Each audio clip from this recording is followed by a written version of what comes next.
Hello everyone, and welcome back to my channel, where everything you're about to hear and see has been done in one take.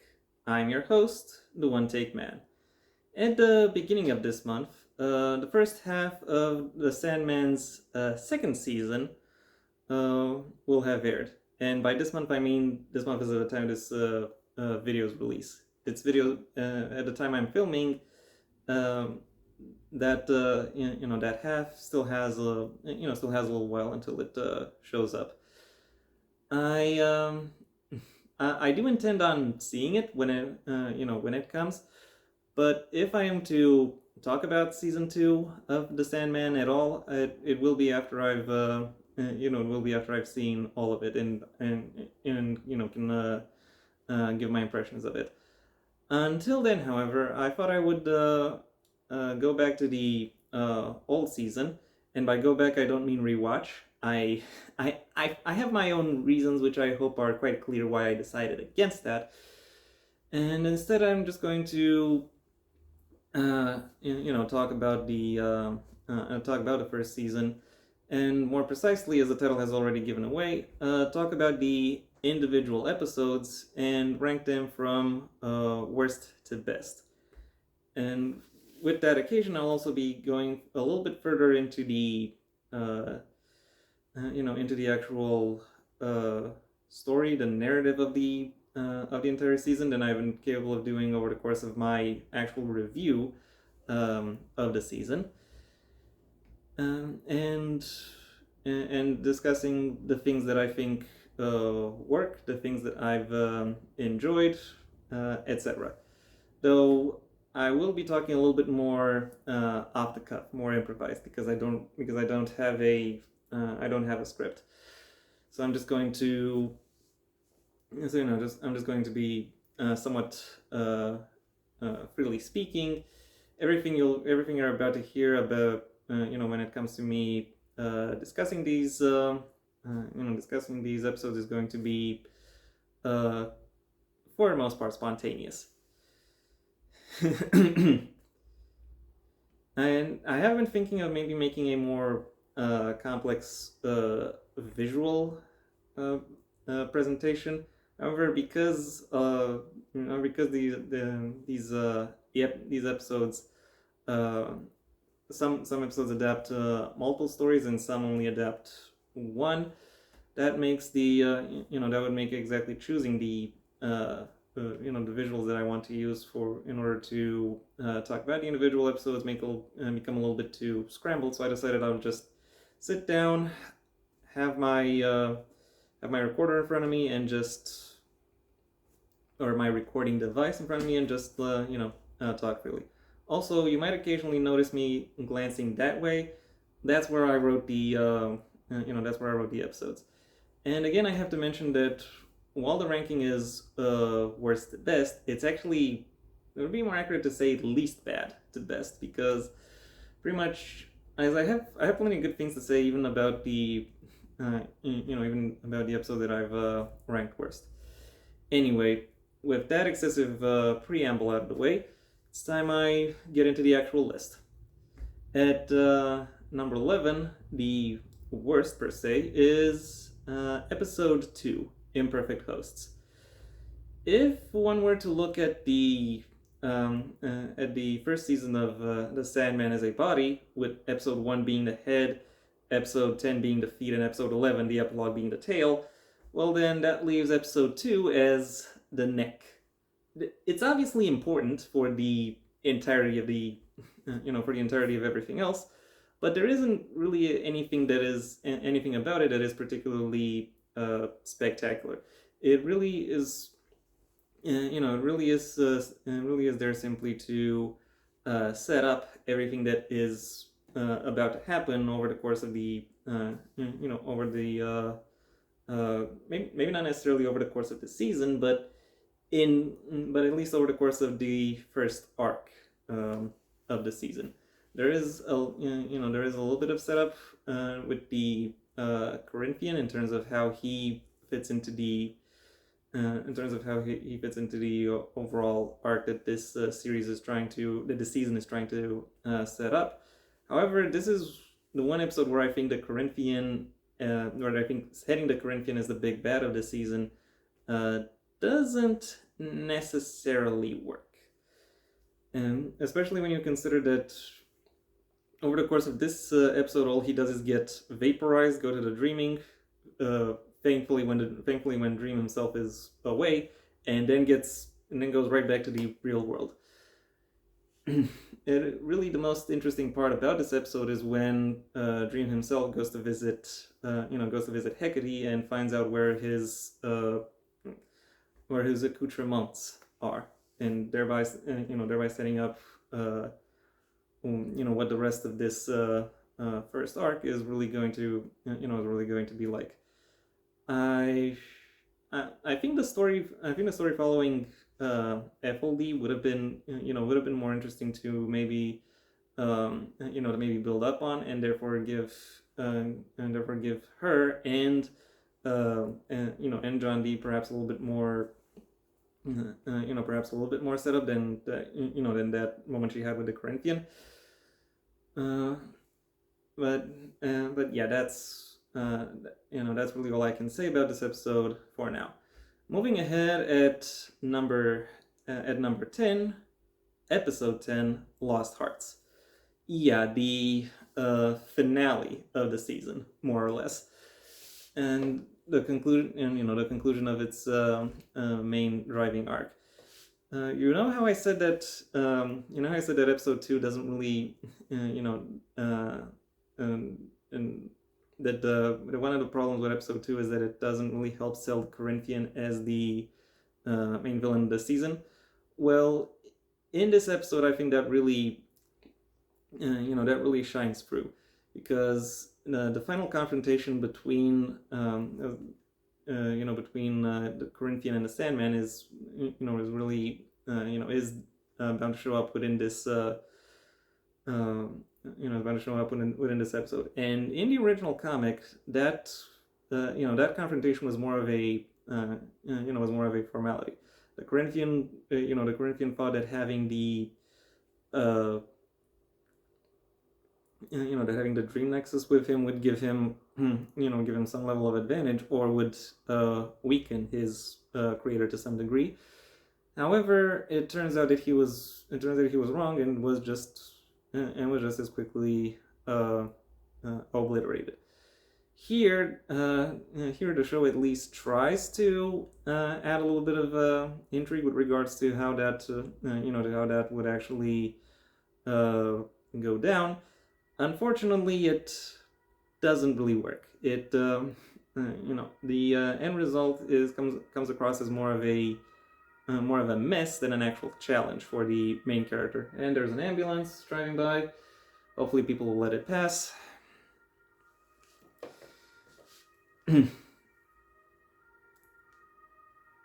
What else can I say? Oh, one more thing that I find didn't really work was the moment when when Dream, I don't know why I called him the Sandman earlier, but whatever. So there is this moment when where Dream tells all the serial killers who are gathered up that they would that they shall experience all the remorse that they should have experienced due to their for their various crimes.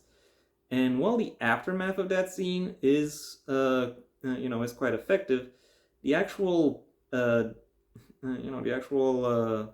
speech that he gives them doesn't really have the impact it should have.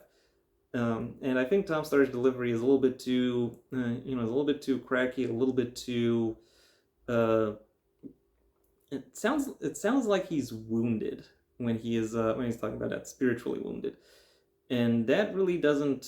And I don't really think that fits his character that much. I think it would have been more effective if he delivered it more, perhaps with a little bit more gravitas, with a deeper voice, and in such a way as to emphasize the the broad difference in power and in and in the relative positions of the two parties to each other. Anyway, that's those are my 2 cents. At Number 9 we have episode 8, Playing House. This episode really is just there for really is just there to move some pieces around. I find, like, it's I don't think it is particularly I don't really think it is particularly interesting to follow up. I will recognize that it is necessary, but it doesn't really but looking back on it, doesn't really hold my attention. And the fact that I can't really think of anything that really happened over the course of it should really tell you everything you need to know about it. Next up at number 8, we have episode 7, The Doll's House. Yeah, this episode has a little bit more going for it, in the sense that it sets up the the second arc of the season, establishing establishing what exactly is supposed to go down, and what exactly the stakes and the dynamics that the that the lead character will have to go through moving forward in order to accomplish his goal. The various other characters who are involved or who are presented are are interesting enough to follow in and of themselves, and I particularly enjoy the introductions made. But still, it's barely over the barely over the episode it would follow it. So for that reason, it's again it's better set up, but it's still set up. There isn't really something grander or more meaningful that really happens here. At number 7, episode 11, Dream of a Thousand Cats / Calliope. So yeah, the epilogue makes it here at the in the middle region of this list. And I have to say, it is eye-catching, even though it is disconnected from the main arcs of the comic. The standalone stories that it presents are quite intriguing to follow up on. The first half, Dream of a Thousand Cats, is about roughly about a young domestic cat who who comes to learn of a figure who is somewhat of a perhaps maybe not messianic figure, but definitely a Moses figure within the cat community, who wants to who goes around telling cats that if they can make themselves dream something, then the world will become better for them. And I have to say, that is a fascinating concept with regards to the broader messaging of the season, and arguably of the franchise as a whole, with regards to the relationship between dream and reality. And and I think it represents an interesting realization of that of that particular theme. The second half is, depending on how much of an appreciator of dramatic irony you are, either the part of the season that has aged the worst or the best, because it's about an author who who gains who becomes more capable within his craft through the suffering or the abuse that he inflicts upon a female character. So yeah, it goes into some dark places, but then again, this is this is the Sandman, and this is still covering like early Sandman, when it was still when it was still deeply and primarily a horror story. So so the fact that it covers some dark subject matter shouldn't be too surprising. And then the resolution is particularly interesting to it's particularly interesting to look upon, and its realization um, is again interesting to follow, interesting to observe, and I can safely say that I've enjoyed following it. At number 6, slap bash in the middle of this list, we have episode 1, Sleep of the Just.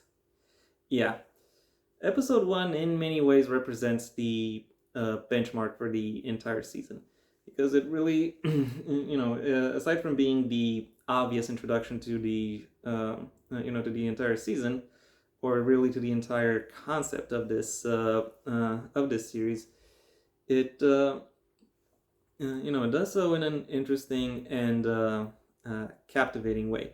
And it is, I will say, the episode where we're setting up the Corinthian as the big bad of the season, really makes the most sense. However, I would settle with him just being, with him just being around rather than having him be set up as the major threat. He is just just one thing among many that that the main character of this series would have to would have to focus upon. And the fact that it is the Corinthian in particular who tells Burgess how to how to contain his prisoner is is an interesting touch, and also the preparations that are made in order to contain him are are interesting to follow, and also when you notice how effective it actually is, and also what the results of that of that actually are. It's overall, it's while not as eye catching or as or as captivating as many other plenty of other episodes within this season, it nevertheless does its job quite effectively in terms of setting up, in terms of preparing in terms of moving, sort of both establishing the various elements of the story, but also moving them in place for the for the way they would unveil in the future. At number 5, we have we have episode 9, Collectors. Yeah, I think it's fair to say that this that this episode in particular is is the best of the second arc of the season, primarily because it is primarily because it is the one where the where the not necessarily the one where the shit hits the fan, but it is the one that most effectively plays around with the idea that with the idea that the season is built around, about how about there being a convention for serial killers, and them all showing up in one place and talking talking about how they and talking about their their MOs, their preferences, etc.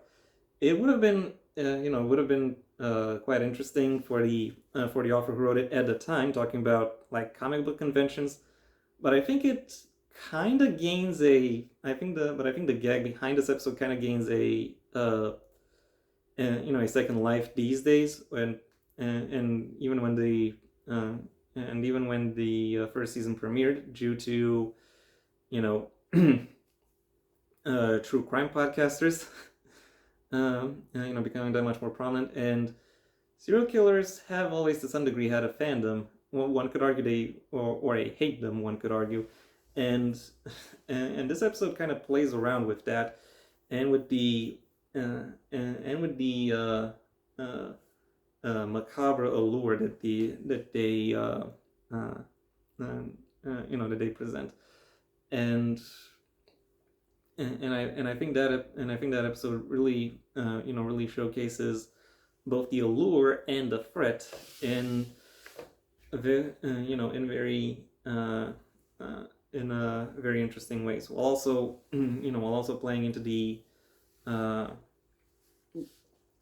also playing into the main story arc of of uniting two of uniting two children who were lost within the foster system.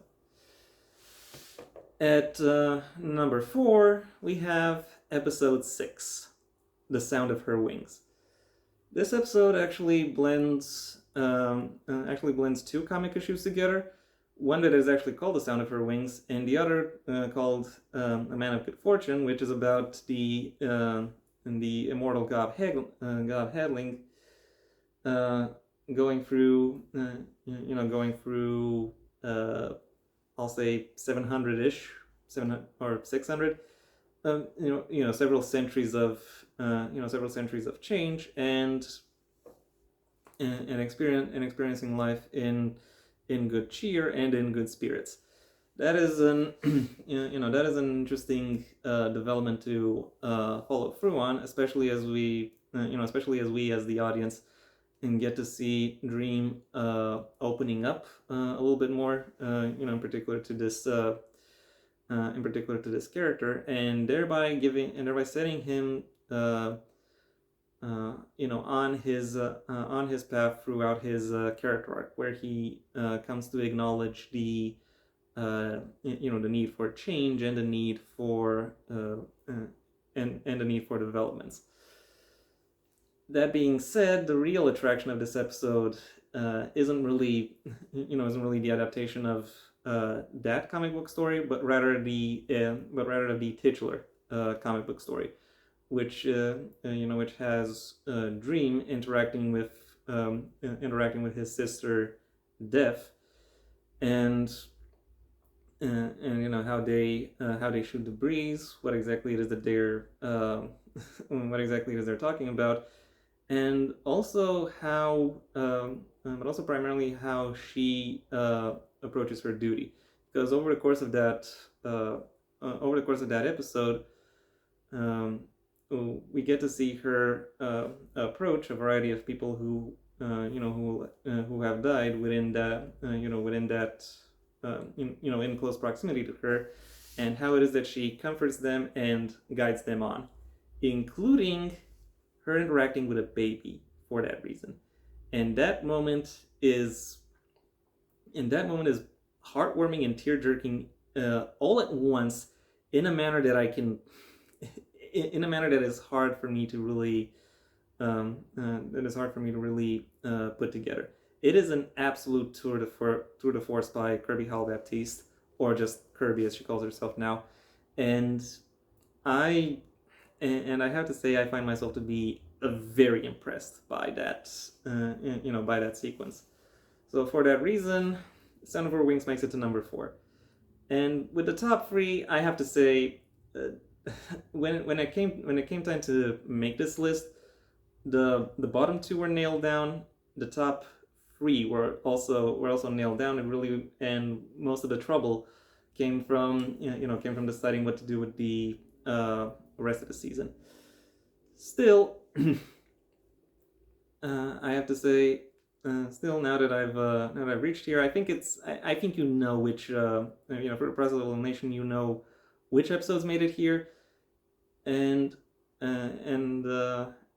really the main question is, what is their order? Well, you are about to find out. At number 3, episode 3, Dream a Little Dream of Me. So yeah, this is the first episode in a trilogy which sees Dream going after his accoutrements, trying to regain his symbols of power, so to speak. Starting with his bag of sand, which he would intend to use in order to get the rest of his stuff.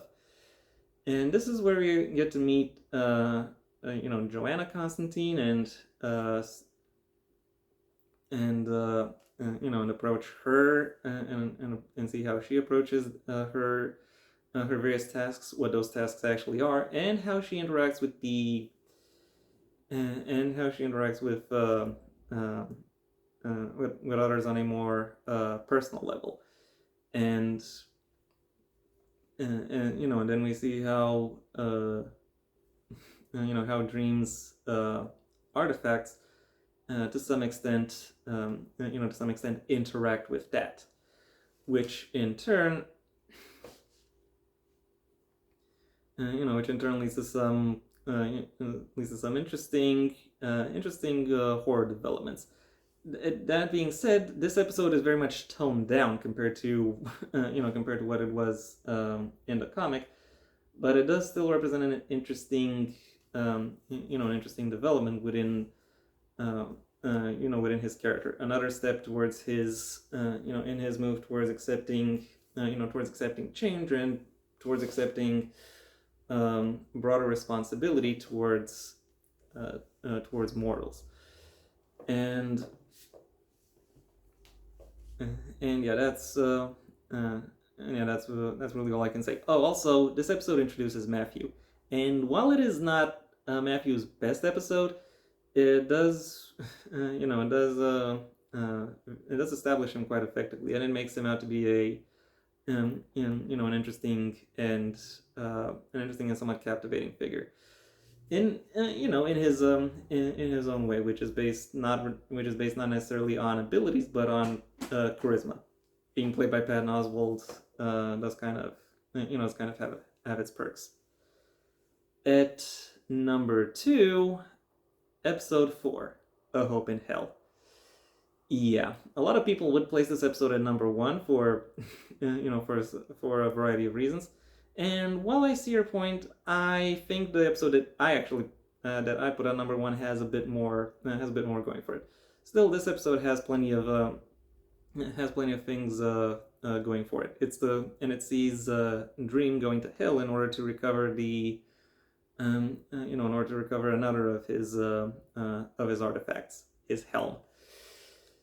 And and I have to say, the actual conceptual realization of hell, how exactly it's constructed and presented, makes it a very interesting place to explore, even if not actually sit there. And then when we reach the actual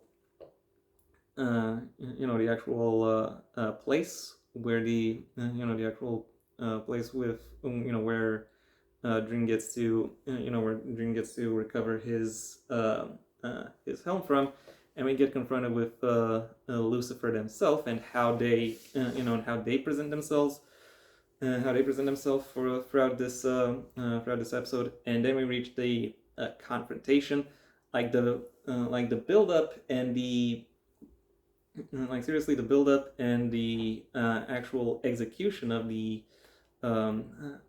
the point of this episode is, I think, very effectively realized, and makes for a strong realization of the conflict. And it is really, and I think it is really the episode that most effectively ramps up the stakes of this season, given it is one of the few where you can quite authentically say that that the main character is pitted against a threat that can pose a legitimate challenge to him, and the way in which he is able to overcome that is is quite interesting to follow. So for that reason, A Hope in Hell makes it to number 2. At number 1, through a process of elimination, you probably already know what it is, but I'm gonna say it anyway. At number 1, it's episode 5, 24/7. And I'm placing, one of the reasons I'm placing this episode right here is because it is, I think, the one episode of the series that is actually better than the comic story it's based on. And the reason why I think it's better than the comic episode is based on is because it actually because it actually manages to use its villain a little bit better. In the comics, the villain was already in a was already an established figure, so he didn't, so the author of the comic didn't need to go too deep into into singling out why exactly he is the villain. But even then, within that comic, he really only is the villain because he is a character in a story, and that story needs a villain, so that that burden falls upon him. More or less, that's the case. With this season, it actually did a little better at setting up what exactly about him makes him the villain. And the reason isn't necessarily sadism or plot mechanics. The reason is a little bit more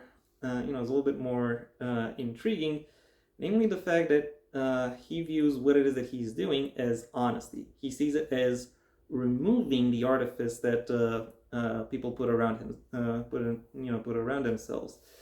And the problem, the problem with this is that he views manners, politeness, or general social niceties as lies, as deceptions.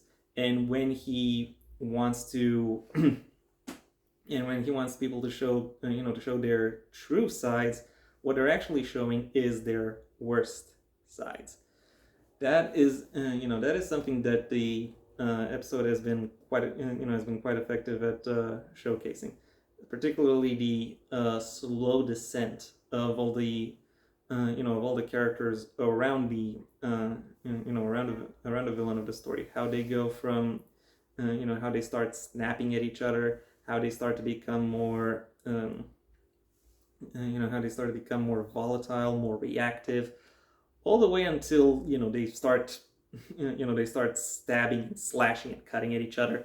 That's that's an effective, and that is a strong story to really execute.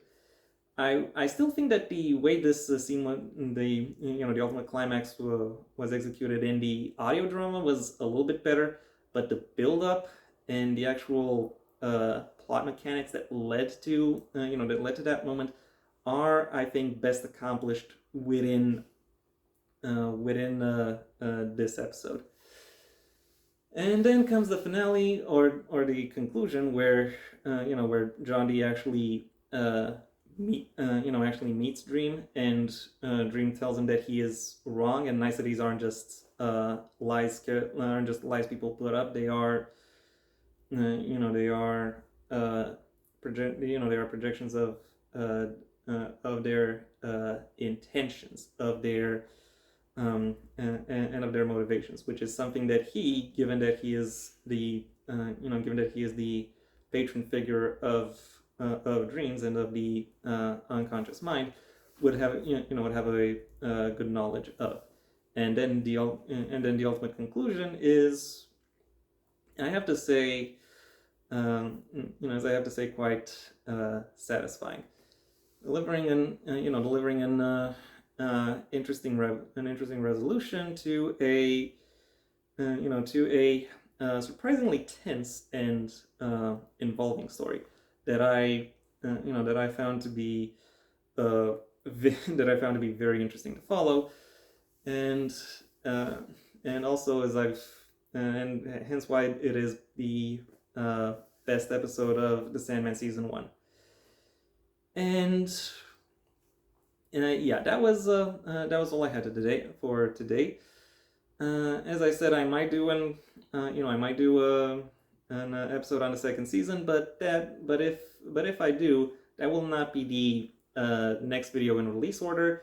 I have or as of in terms of release dates, I have something else in mind for for that particular that particular video. More on that soon enough.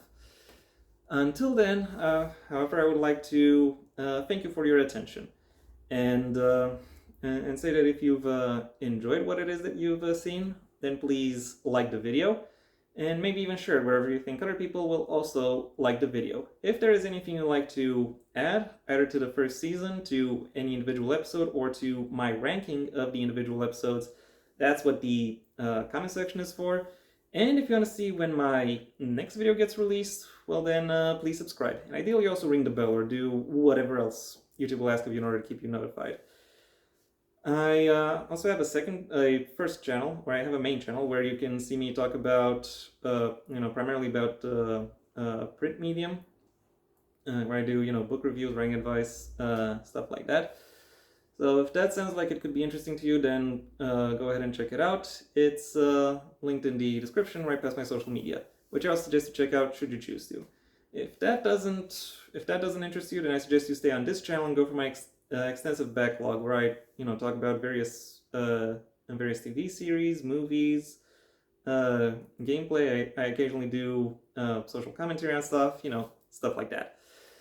And yeah, that was pretty much all I had to say. So if this is all I have to offer for you. If that doesn't sound like it could be up your alley, then I suggest you go ahead and do whatever you want the rest of your day, because it is your day after all. And that was it from me. So until next time, I have been the One Take Man.